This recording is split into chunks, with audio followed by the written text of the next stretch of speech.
The United States is seeking to evacuate thousands of citizens and Afghan nationals from the country, a process which has been hampered by the Taliban's unexpected rapid advance to the capital and the Afghan political leadership and military's capitulation in the face of that advance. With reports that the Taliban was now blocking Afghans seeking to leave the country from reaching the airport. We have seen reports that the Taliban, contrary to their public statements and their commitments to our government, are blocking Afghans who wish to leave the country from reaching the airport.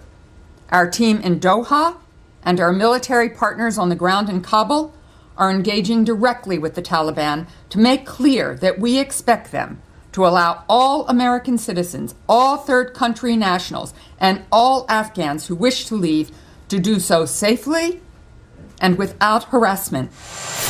President Joe Biden, who's been roundly criticized for his administration's handling of the U.S. exit from the country, has been forced to deploy U.S. troop reinforcements to help with those evacuations.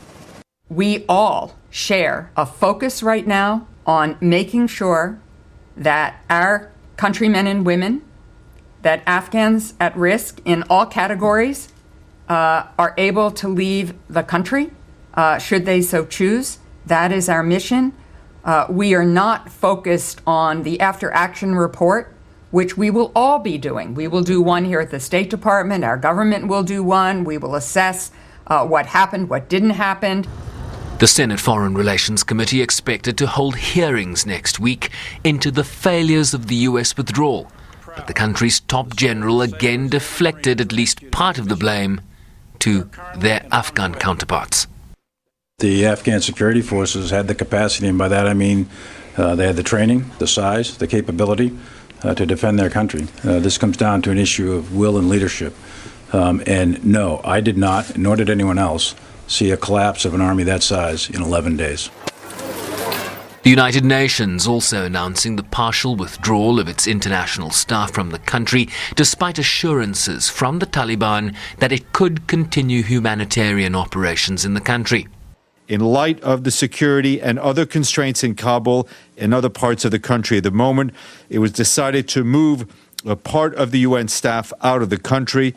Personnel will return to Afghanistan as conditions permit. The UN is committed to staying and delivering in support of the Afghan people in their hour of need. This is a temporary measure intended to enable the UN to keep delivering assistance to the people of Afghanistan with a minimum disruption, while at the same time reducing the risk to UN personnel.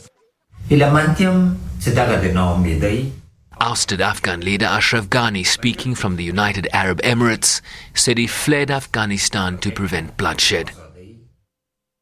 Ghani also denied reports that he'd fled with millions of dollars stuffed inside suitcases, saying he left Afghanistan with one set of traditional clothes, a vest and the sandals he was wearing.